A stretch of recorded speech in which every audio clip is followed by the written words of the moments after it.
Hello, I am Bishop Patrick Ledwaba, all the way from Omonde, the south of Johannesburg, the Bishop of His Mind Ministries. God bless you.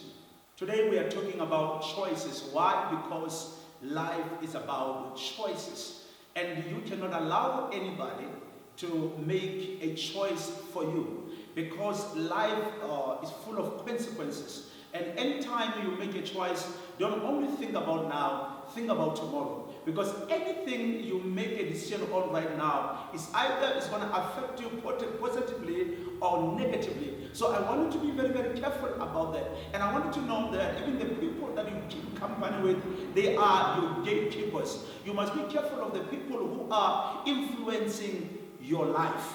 So you must again choose the people that you allow to come into your life. E.g., your friends are very much important. The things that you watch on the TV, they are much important. The things that you read on the book, they are very much important. Life is about choices. So if you feed on the negative, obviously you are going to give birth to negative things. If you choose positive things, you are going to give birth to positive things. And later, you are the one who's going to regret, or you are the one who's going to be joyous and celebrate. So my advice to you today is that anything that is coming across your life, think about it first. There is somebody who said, think about what you are thinking about and think again.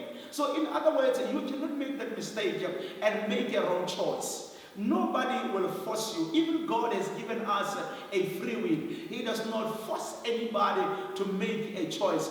But what he does is he gives us two options always. So everyone must select. So I'm advising you today, make a good choice.